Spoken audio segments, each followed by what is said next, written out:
Now, while the military action has subsided, Washington has ramped up its economic pressure. The U.S. president says this will go on until Tehran decides to negotiate in a meaningful way. And Donald Trump says he's not planning on speaking to Gulf countries about pushing Iran to return to talks. There's not a lot to speak to. We don't want to speak to them. We're not looking to meet or anything. The strait is open. We're taking a lot of boats. Millions and millions of barrels of oil are coming out of the strait every day.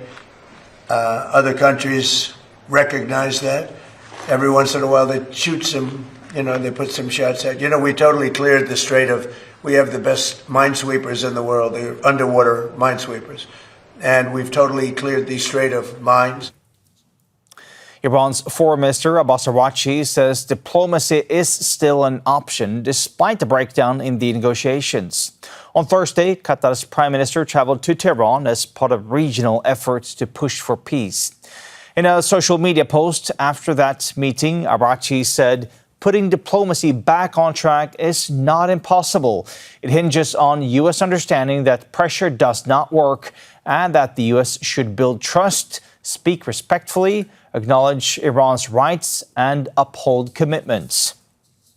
Let's go live now to Tohid Asadi. He joins us live from the Iranian capital, Tehran. Tohid, you saw those words there from Araghchi. Of course, that follows this week of high-level diplomatic meetings. Not only Qatar, you've also had Pakistan and Oman there in town. So if he says diplomacy is not impossible, how would that actually work for this path towards or back towards diplomacy? Well, as the situation stands on tenterhooks, we are witnessing diplomacy gaining momentum after the visits by Pakistani, Qatari and Omani officials to Tehran. Critically important seeing the context in which the country has been located. First, Pakistani is seeing their mediatory role when it comes to indirect messaging between Tehran and Washington, a positive indication indeed.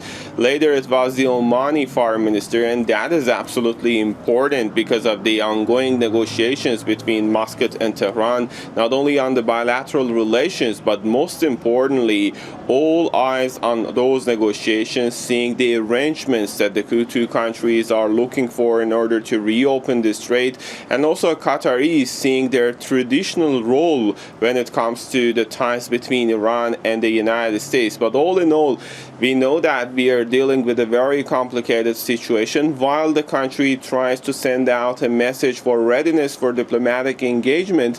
On the other hand, there is also a simultaneous line of communication coming about the readiness for another round of confrontation, even though officials are saying that what tops the list of their priority is to avoid confrontational scenarios. And Tohid, 6 months of this war, how has that affected everyday life for people there in Iran?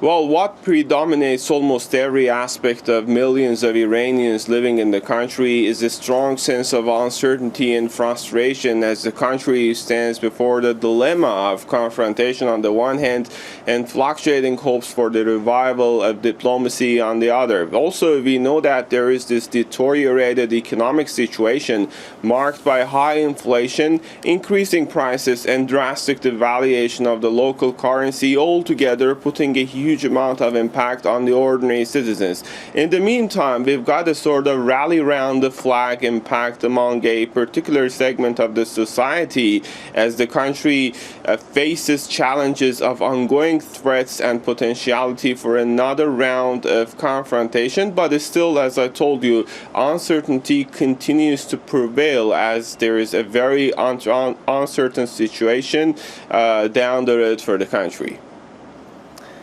Al Jazeera's Tohid Asadi reporting live from Tehran. Thank you so much, Tohid.